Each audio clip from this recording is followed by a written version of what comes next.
Juan capítulo 1, versículo del 1 al 5. Vamos a leer la palabra de Dios. En el principio la palabra ya existía. La palabra estaba con Dios y la palabra era Dios. El que es la palabra existía en el principio con Dios. Dios creó todas las cosas por medio de Él y nada fue creado sin Él. La palabra le dio vida a todo lo creado y su vida trajo luz a todos. La luz brilla en la oscuridad y la oscuridad jamás podrá apagarla. Señor, te damos gracias por este tiempo dentro de nuestra reunión, nuestro culto, nuestro tiempo de estar con los hermanos congregados. Ponemos delante de ti, Señor, este mensaje, que seas tú hablando a nuestros corazones y transformándolos, Señor. Te lo pedimos en el nombre de Jesús. Amén. Tome asiento.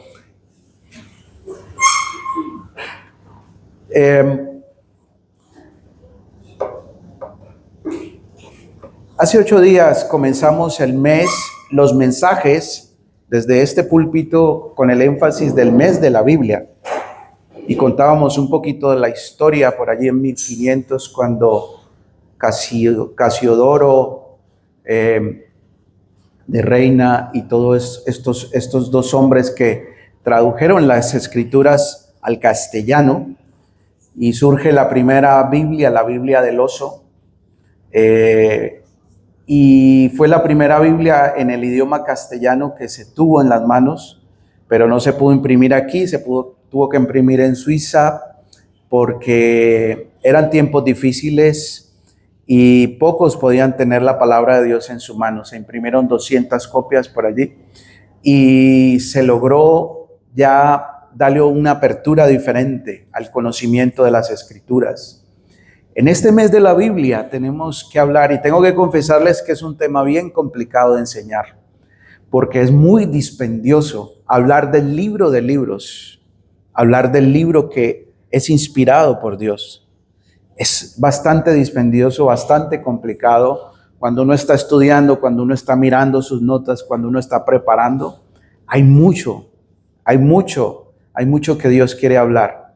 Pero hemos tratado de ir paso a paso para poner un buen fundamento, un buen entendimiento de lo que es la palabra de Dios.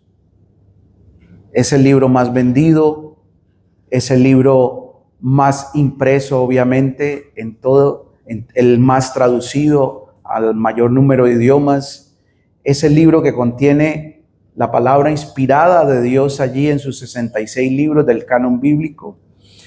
Y es el libro que nosotros encontramos todo el consejo de Dios para nuestras vidas y el que nos capacita para todo lo que, como dijo Pedro, todo lo que pertenece a la vida y a la piedad, para que nosotros podamos vivir. Allí usted no va a encontrar algunos aspectos de la vida práctica, porque no lo están, pero sí en cuanto a práctica de la salvación, instrucción de la salvación, y nuestra conducta y comportamiento de fe está allí en la Escritura. Amén. Eso es una síntesis de lo que hablamos hace 8 días, 62 generaciones desde Adán hasta Jesucristo, 20 desde Adán hasta Abraham, Génesis capítulo 12. Luego hablamos un poquito desde allí hasta Génesis 49, cuando Jacob ora por todos sus hijos, los 12 patriarcas, las 12 tribus de Israel, y bendice de una manera muy especial, Génesis 49, 10 por allí, a Judá. ¿Por qué? Porque de Judá iba a salir una descendencia 600 años después. Parece una promesa tardía, pero se cumplió. El rey David y los ancestros en línea genealógica de nuestro Señor Jesucristo. Ya empezaron generaciones de 14 en 14, nos narra Mateo capítulo 1, hasta que llegaron a Jesús. Después de Jesús usted no encuentra en la palabra escritura de generaciones y generaciones. Parece que ahí se termina. Porque en Jesús se cumple la promesa de Génesis capítulo 12, que le dice el Señor a Abraham, y en ti serán benditas. Amén. Y aquí estamos. Somos linaje del Señor.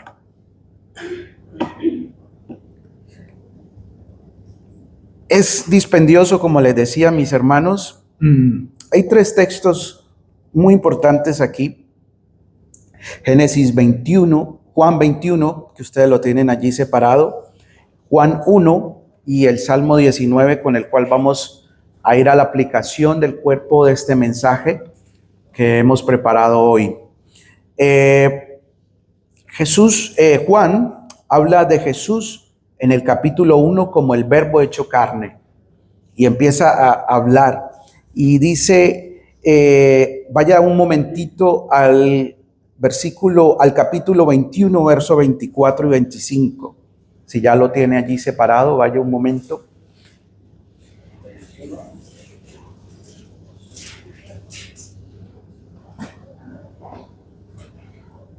Dice, ese discípulo es el que da testimonio de todos esos sucesos y los ha registrado en este libro. Y sabemos que su relato es fiel. Jesús también hizo muchas otras cosas. Si todas se pusieran por escrito, supongo que el mundo entero no podría contener los libros que se escribirían. Imagínese usted la declaración que hace Juan, un hombre que conoció a Jesús. Hay 4 evangelios y hechos de los apóstoles que vamos a empezar en los estudios para este nuevo periodo. Por allí algunos van recibiendo este material. Para mí el libro de los Hechos es uno de los que más, hablando de favoritos para mí en la Biblia, aunque todos son la palabra de Dios, uno de los que más me gusta leer, estudiar, profundizar. Hay muchas conexiones con otros textos de la Biblia, con las cartas, con los 3 viajes misioneros de Pablo, con la creación y plantación de iglesias en Asia, en Europa. Bueno, es espectacular. No se pierdan el curso, mis hermanos. Estaremos dando más información. Y dentro de los 4 evangelios que encontramos, que son Mateo, Marcos, Lucas y Juan, el evangelio de Juan parece que es diferente. Es uno de los evangelios donde aquel discípulo amado que habla aquí en el 21 da testimonio de esos sucesos, y que dice, supongo que el mundo entero no podría contener los libros que se escribirían acerca de todo lo que Jesús hizo. Escribe cosas particulares del Señor Jesucristo que nos permiten conocerlo desde otro aspecto. Juan está fuera de los evangelios sinópticos que muestran como un todo, se complementan, pero el evangelio de Juan está fuera. Por eso recomendamos que las primeras lecturas que haga un nuevo creyente, alguien que está llegando a la fe, a la iglesia, a la congregación, sea el libro de Juan, porque se muestra al Señor como Dios. Juan pretende plasmar, escribir, inspirado por el Espíritu Santo, a Jesús como Dios. Y por eso inicia allí en Juan 1, del 1 al 5, dice, en el principio la palabra ya existía. Y cuando dice ya existía, está hablando de que Jesús no vino después o fue creado. Dice que ya existía en el principio. Y esto nos recuerda un poquito por allá Génesis 1:1. Y en el principio creó Dios los cielos y la tierra. Cuando inició el tiempo, cuando iniciaron todas las cosas, dice la palabra ya existía. Pero dice algo más profundo. Dice que la palabra estaba con Dios. Y la palabra no solamente estaba con Dios, sino que la palabra, los testigos de Jehová no pueden con este texto. Por eso en su traducción de la Tower, que ellos usan de la Biblia, lo traducen, era un Dios. Y ese Dios lo ponen con minúscula. Ninguno de los eruditos de la traducción del libro de Juan está de acuerdo con esa traducción. Es más, hay uno de ellos que citan sus jerarcas de esta iglesia, de esta organización, que envió una carta y dijo: nosotros rechazamos que nos cite como un testimonio, como que nosotros decimos ello, porque no lo es. Dice, era un Dios, pero Juan, inspirado por el Espíritu Santo, dice, la palabra estaba con Dios y la palabra era, y el que es la palabra, aquí mire que ya hay un cambio, dice, el que es la palabra existía en el principio con Dios. Mis hermanos, aquí sin profundizar mucho, ya entendemos, Dios, la palabra, y la palabra es Dios, nos está hablando de la Trinidad. No podemos, mis hermanos, sacar la Trinidad de las Escrituras. Nos la sugiere por toda parte, la encuentro yo. Y esa palabra dio vida a todo lo creado. Y su vida trajo luz a todos. La luz brilla en la oscuridad y la oscuridad jamás podrá apagarla. Mateo muestra al Señor como el Mesías descendiente de Abraham. Por eso cité Mateo 1 en el mensaje de hace 8 días, hablando. Inicia Mateo su evangelio justificando, enseñando, explicando que Jesús viene de Abraham, descendiente de Abraham.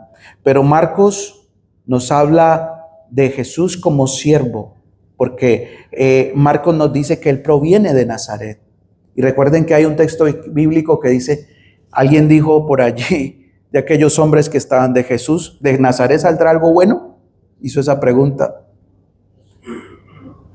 Marcos habla de un siervo, Jesús muy activo en 16 capítulos, pero luego llega Lucas y nos habla de Jesús como un hombre perfecto, descendiente de Adán.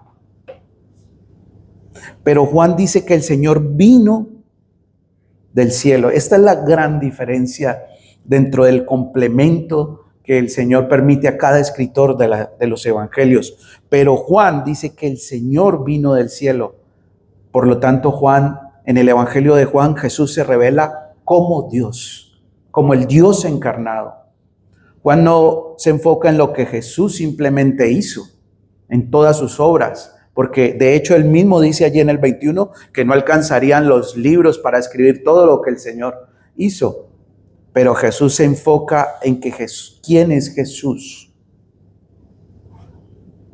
Podríamos terminar el mensaje aquí, Juan 1, Juan capítulo 21, porque hay mucha revelación de Dios, de su palabra, en estos breves versículos.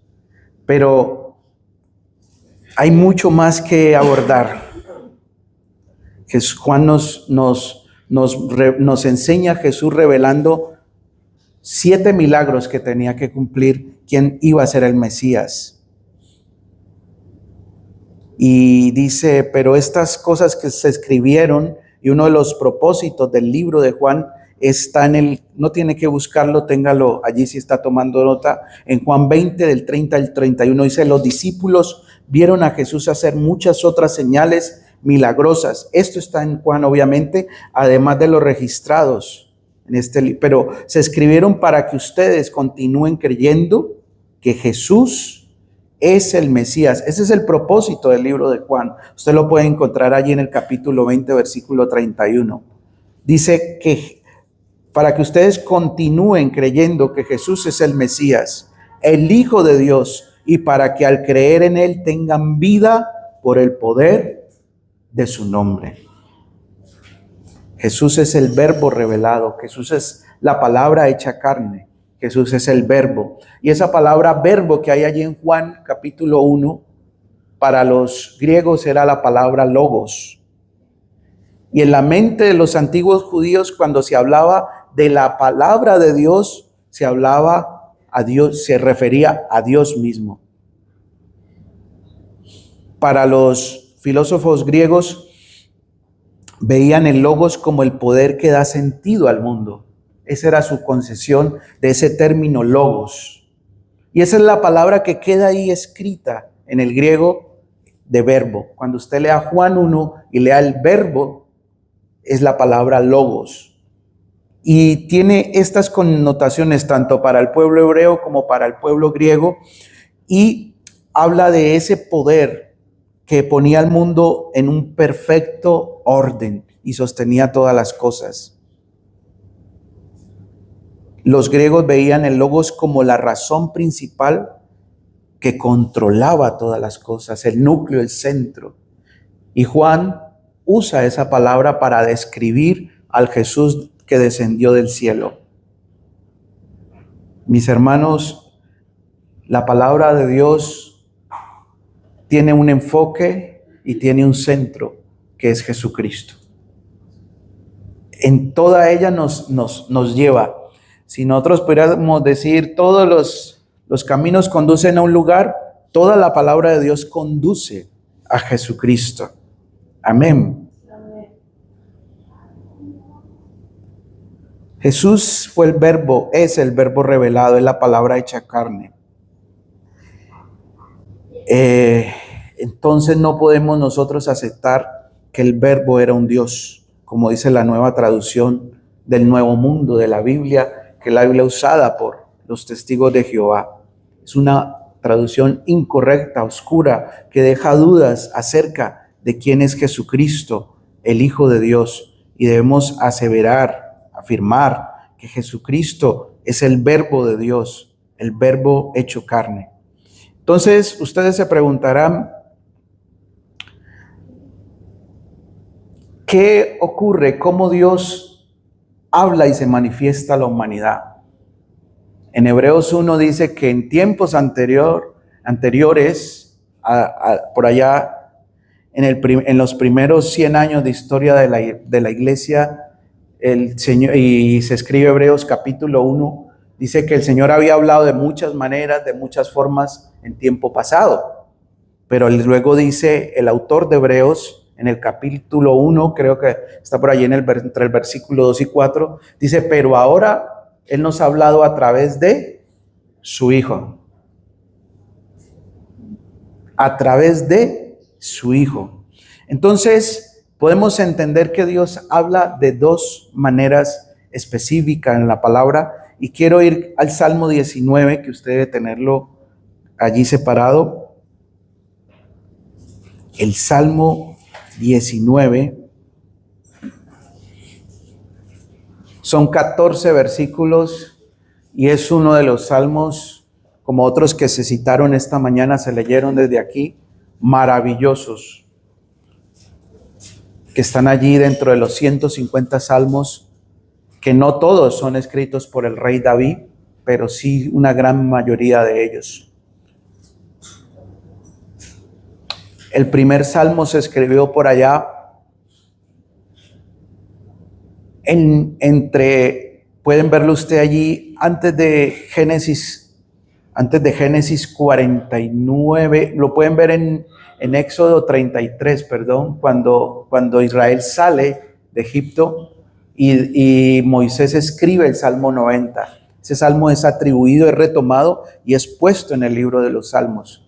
Entonces, desde ese tiempo ya había salmos. David no había nacido y ya había un salmo escrito que era el 90. Antes que crear los montes, antes que crearas la tierra, tú eres Dios.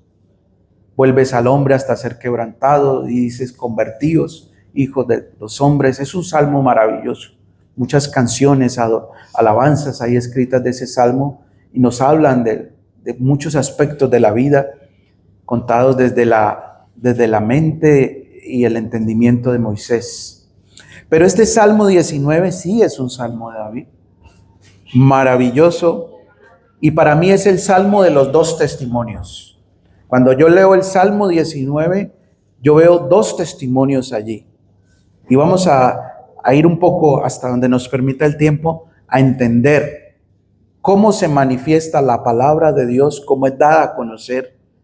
Porque estamos hablando que el verbo se hizo carne, estamos hablando de las maneras que Dios habla, y el Salmo 19 nos da mucha luz de cómo Dios habla, porque lo entendamos o no, Siempre en todo ser humano hay una inquietud sobre las cosas espirituales, sobre las cosas sobrenaturales, sobre las preguntas existenciales de la vida. ¿De dónde venimos? Si hay Dios, no hay Dios. ¿A dónde iremos? ¿Quiénes fueron nuestros antepasados? ¿Por qué estamos aquí? Son preguntas existenciales que todos nos hemos hecho, que todas las generaciones de la humanidad se ha hecho y se hará aún después de nosotros, si el Señor no viene, acerca de la existencia. Vamos al versículo 1, dice: los cielos proclaman, estoy leyendo en Nueva Traducción Viviente, los cielos proclaman la gloria de Dios y el firmamento la destreza. En sus Biblias Reina Valera 60 o por allí dirá la obra de sus manos. Día tras día no cesan de hablar, noche tras noche lo dan a conocer. ¿Quién? El firmamento. Nos está hablando todo el tiempo quién es Dios. Hablan sin sonidos ni palabras.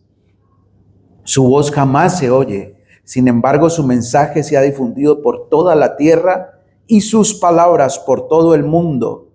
Dios preparó un hogar para el sol en los cielos, y éste irrumpe como un novio radiante luego de su boda.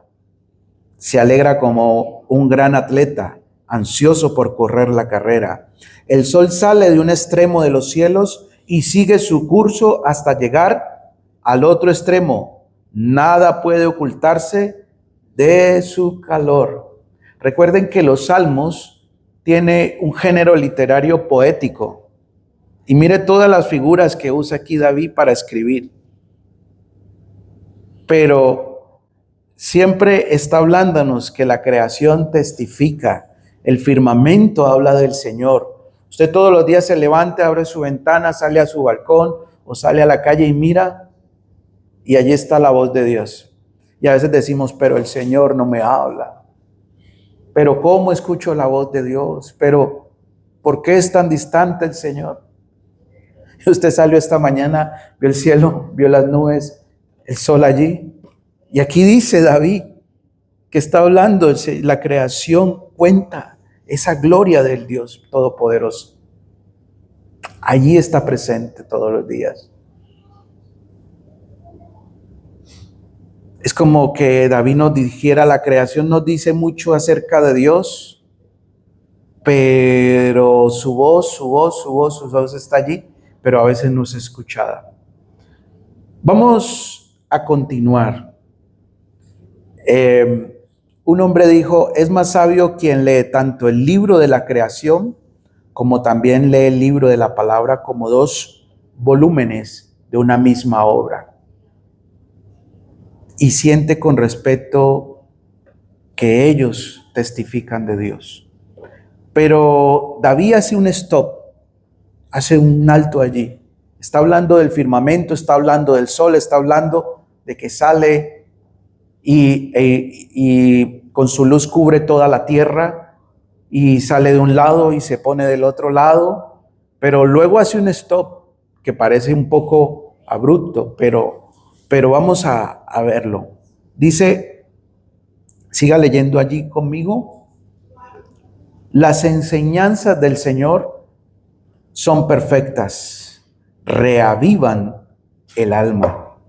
En su versión Valera 60 dirá, convierten, ¿verdad? Los decretos del Señor son confiables, hacen sabio al sencillo. Los mandamientos del Señor son rectos, traen alegría al corazón. Los mandatos del Señor son claros, dan buena percepción para vivir. La reverencia al Señor es pura, permanece para siempre. Las leyes del Señor son verdaderas, cada una de ellas es imparcial. Son más deseables que el oro, incluso que el oro más puro, son más dulces que la miel, incluso que la miel que gotea del panal. Sirven de advertencia para tu siervo, una gran recompensa para quienes las obedecen. Alrededor de 6 cosas dice valiosísimas David acerca de la palabra de Dios. Recuerden que hasta su tiempo David no tenía toda la Biblia completa como nosotros la tenemos. Quizás tenía los primeros 5 libros, por ahí un poquito de algunos salmos, por ahí un poquito de Job, por ahí un poquito de algunos libros proféticos, pero no tenía todo el canon bíblico que nosotros teníamos. Pero hace una descripción de la palabra. Y yo les he dicho, el Salmo 19 es los 2 testimonios, porque David logra plasmar allí que Dios habla a través de su creación, pero que también el Señor habla a través de su palabra. Y él describe esa palabra, qué hace, cómo es. Casi en casi 5, 6, 7 puntos. Dice que las enseñanzas del Señor son perfectas, que reavivan, convierten el alma. Si nosotros entendemos las Escrituras en su contexto literario, la palabra de Dios nunca se equivoca en la ciencia o en la historia, en la comprensión de la naturaleza divina o humana de lo creado. La palabra siempre va a mencionar con claridad: pecado es pecado, el hombre es hombre, Dios es Dios, habrá juicio, habrá condena, no hay otro camino, hay fe, arrepentimiento, perdón, santificación, justificación, de lo que ustedes y yo hemos aprendido también en las doctrinas básicas que hemos estudiado aquí. La palabra de Dios tiene la capacidad de convertir el alma. Se usa en la Nueva Traducción Viviente un concepto que es reavivar, volver a dar vida al alma que está apartada, que está en oscuridad. Recuerden en Juan 1 que hablábamos que, y ese verbo era la luz de los hombres. Eso hace la palabra de Dios, pero también dice que los decretos son confiables y hacen sabio al sencillo. Debido a que esa palabra es tan fiel y cierta, hacen que cualquier persona, no importando de dónde venga su educación, su nivel académico, sus vivencias, su experiencia, su condición social o económica, pueda volverse sabio. Yo muchas veces he recibido los mejores consejos, no de grandes teólogos, que también lo he aprendido, no de grandes maestros de la Escritura, sino de personas muy sencillas, muy discretas, personas que pasan desapercibidas, pero en algún momento se detuvieron y me dijeron: mira, yo obedecí la palabra aquí y por eso tengo esto en mi vida. Basta. No mucha teología, no mucha historia, no mucho. Allí está. Dice que hace sabio al sencillo. No importa lo que haya alrededor. La palabra tiene el poder, cuando la vemos como que ha sido inspirada, entregada por Dios, de hacer sabio al sencillo, al que menos pensamos. Pero luego también dice: mandamientos son rectos, traen alegría. El que conoce la palabra de Dios y al Dios de esa palabra se regocija en esto. Traen alegría al corazón. Nuestro momento más alegre del día debe ser cuando decimos: voy a abrir la palabra de Dios. Porque allí encontramos alegría en sus mandamientos. Encontramos gozo, placer real en la verdad de Dios, y la relación con Dios es revelada en su palabra. La palabra de Dios es recta porque es moralmente adecuada y da felicidad. Cuando nosotros obedecemos los principios morales de la palabra, el corazón realmente es alegre. El corazón realmente encuentra regocijo en Dios. Pero también dice que los mandatos son claros y dan buena percepción. En su Biblia, Reina Valera debe decir: alumbran los ojos. Y este es un tema importantísimo para nuestro diario vivir, porque si nosotros no logramos el conocimiento de la palabra, el conocimiento de Dios, traerlo a nuestro diario vivir, vamos a tener problemas. El propósito de la Biblia, el propósito de la palabra de Dios es poderla poner en práctica en los asuntos de la vida. Amén. Amén. Alumbran los ojos, dan buena percepción. Debido a que esa palabra proviene de Dios, que es pura y santa, porque Él es puro y santo, no puede comunicarse de otra manera, con pureza y santidad. Nunca debemos preocuparnos de que la palabra de Dios nos lleve a una persona al pecado, a la impureza. Eso es lo que nos pretende decir David allí en este Salmo 19, que sus mandatos son claros y nos dan buena percepción, porque son moralmente inspirados por Él para nosotros. Si algo ha desviado a un creyente de la verdadera fidelidad y amor a Dios, es porque ha sido distorsionado. No quisiera ahondar aquí. En 2 de Pedro 3:16 dice que algunos indoctos han distorsionado las enseñanzas del apóstol Pablo, porque pretendían sacar beneficio propio, porque pretendían enseñar para sus propias conveniencias. Pues los mandatos del Señor, dice aquí en el Salmo 19, son claros y nos dan buena percepción, alumbra nuestro entendimiento.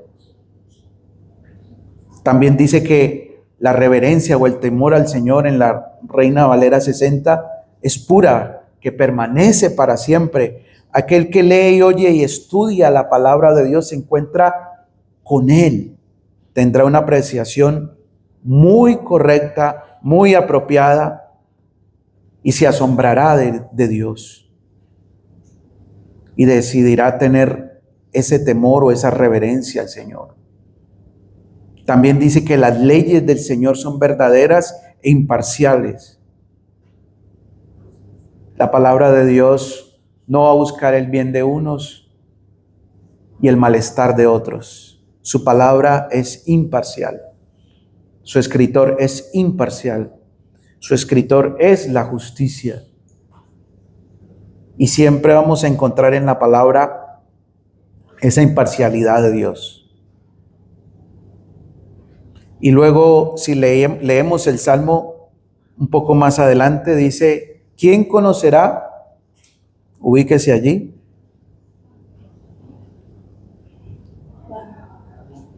¿Cómo puedo conocer todos los pecados escondidos? Dice la Nueva Traducción Viviente. ¿Cómo puedo conocer todos los pecados escondidos en mi corazón? Una vez que David expone todo lo que es la palabra de Dios, que él conocía hasta ese momento. Recuerden que no tenía toda la escritura, no tenía toda la Biblia en su mano. No había ocurrido, estaba lejos de ocurrir todavía los sucesos del Nuevo Testamento. Pero ya había palabra inspirada por Dios hasta ese momento en sus manos.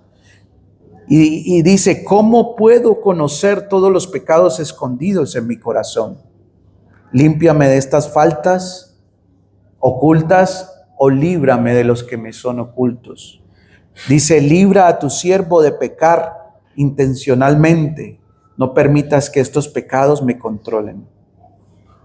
Cuando hay pecados escondidos en nuestra vida o desconocidos, no nos eximen de que los haya. Están allí. Y David expone aquí en este salmo, hablando del testimonio de Dios en su palabra, y le pide al Señor, termina este salmo, los últimos versículos, diciendo que no solamente la palabra, la ley de Dios, el temor a Dios es perfecto, es limpio, convierte el alma, transforma al ser humano, sino que luego va y se confronta con esa verdad. Y dice, con toda la honestidad de su corazón, ¿cómo puedo conocer los pecados escondidos en mi corazón? Pues mis hermanos, no hay otra manera de conocerlos sino estando frente a la palabra de Dios. Lo que Él ha dicho que no es limpio, lo que Él ha dicho que no está adecuado, lo que Él ha dicho que no es santo, lo que Él ha dicho que no debemos hacer.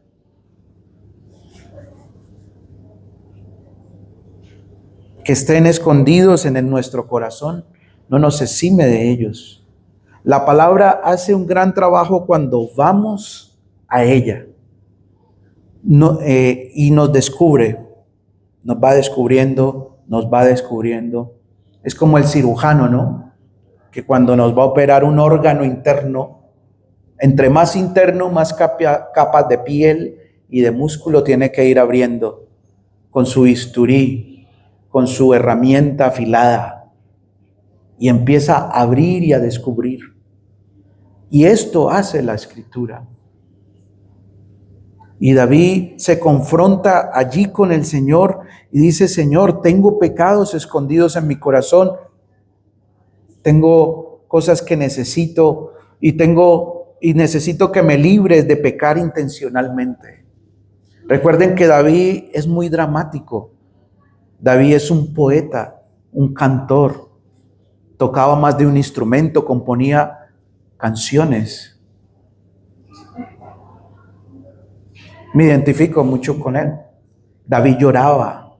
David, cuando el arca regresó a Jerusalén, se despojó de parte de su ropa y salió saltando y danzando. Ese es el David que está escribiendo aquí. Los salmos son poesía hebrea. Pero en esto que Dios ha permitido de la escritura, de la palabra, nos permite entender muchos aspectos que de pronto otros autores no lo van a encontrar. Yo quisiera que toda la Biblia fuera como los salmos, pero no se puede. No se puede acomodar a mi gusto. Pero David, en lo que nos escribe aquí en los salmos, podemos ver cómo él estaba experimentando pecados escondidos en su corazón, y cuando se encuentra con la palabra, con la ley de Dios que tenía en sus manos hasta ese momento, dice: Señor, tengo en mi corazón pecados escondidos, límpiame de estas faltas ocultas, libra a tu siervo de pecar intencionalmente, porque tenemos que aceptarlo, muchas veces pecamos intencionalmente, pero dice: no permitas que estos pecados me controlen. ¿Cómo sabemos cómo sabemos que algo nos hace daño en la vida? Cuando eso ejerce control sobre nosotros. David lo reconoció, David lo entendió. Dice: no permitas que estos pecados me controlen. Si algo nos esclaviza, ya somos siervos de ello. Un hábito, una mala costumbre, lo que usted quiera llamar. Y David lo reconoce aquí y dice: aunque algunos no logro identificar todavía, o están muy escondidos allí en algún lugar de mi alma, de mi corazón, no me eximo de ellos, no paso de alto, no me autojustifico. La palabra de Dios hace un gran trabajo cuando vamos a ella, porque sabemos que estamos mental y espiritualmente enfermos, porque hay cosas que no hemos confesado delante de Dios. Hay cosas que no hemos tomado como nuestra responsabilidad, mis hermanos.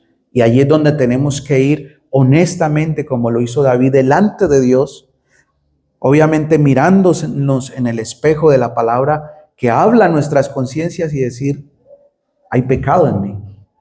Necesito arrepentirme, confesarlo y decirle al Señor: líbrame de aquellas cosas que me controlan.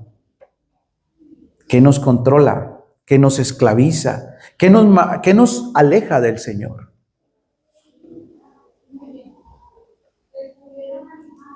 Pero hay un resultado.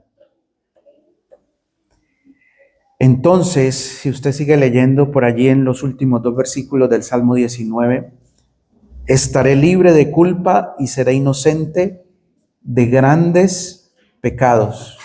Es entonces, nos está hablando de una confesión honesta, humilde, delante de Dios, de nuestro pecado. Entonces, esa palabra entonces, es como decir: por lo cual, por lo tanto, ahora concluyo que si traigo delante del Señor, que me ha dicho con su palabra: lo que no le agrada, entonces estaré libre de culpa y seré inocente de grandes pecados.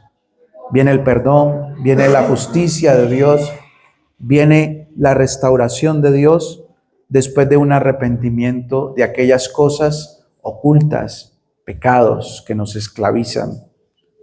Que las palabras de mi boca, y termina con esta frase, que las palabras de mi boca y la meditación de mi corazón sean de tu agrado, oh Señor, mi roca y mi redentor. Pastor, ore por mí, el diablo no me deja en paz, no puedo con esto. Hermano, la palabra aquí es muy clara. Necesitamos tener una vida devocional reflexiva delante del Señor. Necesitamos mirarnos en la palabra y decir, Señor, tu palabra me está diciendo que debo dejar esto, que esto es pecado, que debo confesarlo y arrepentirme, dar un giro a mi vida en esto. Allí vendrá la verdadera libertad, como dice allí David, entonces seré libre, entonces no me quedaré igual, entonces lo que estaba oculto saldrá a la luz, porque recuerden que Juan 1 dice que era la luz del mundo, la luz que alumbra es el verbo de Dios, el logos de Dios, la palabra de Dios. Pensemos en ese Salmo 19, David está delante de Dios. No sabemos si en su palacio real, no sabemos si en el campo, no sabemos dónde estaba exactamente. Pero pensemos, ¿quién oró allí por David? ¿Quién le impuso las manos? ¿Quién lo ungió como aceite? Si nosotros leemos este Salmo 19, pero también leemos el Salmo 51, donde David es exhortado por el profeta Natán después de haber tomado la mujer de uno de sus soldados. David se rinde delante de Dios. Y es que la mayor libertad que podemos experimentar es rendirnos al Señor compungidos, rendidos, dolidos por el pecado, confesándolo para estar a cuentas con Él. Que la palabra de Dios en este mes de la Biblia y todo el resto del año de los que el Señor nos dé, sea como ese espejo que nos permita mirarnos, nos permita reflexionar y decir, un momento, aquí hay que hacer un ajuste, aquí estoy moviéndome por un camino de pecado, de maldad, aquí estoy dejando de obedecer a Dios, aquí necesito rendir mi vida al Señor, para que Él pueda traer justicia, libertad a nosotros. Esa es la obra de la palabra de Dios, mis hermanos. Los cielos nos hablan, la naturaleza, la creación nos habla mucho acerca de Dios, pero más nos habla, más detalles, más nos profundiza las Escrituras acerca de Dios que la misma creación. Porque aquí nos habla de todo su consejo. Nos hablan detalles que la naturaleza no nos puede hablar. Habla a nuestra moral, a nuestra conciencia. Por eso hay dos testimonios. Es un libro de 2 tomos. Uno, lo creado, y el otro, lo escrito, que es la Biblia, la palabra de Dios. Amén. Por favor, póngase sobre sus pies.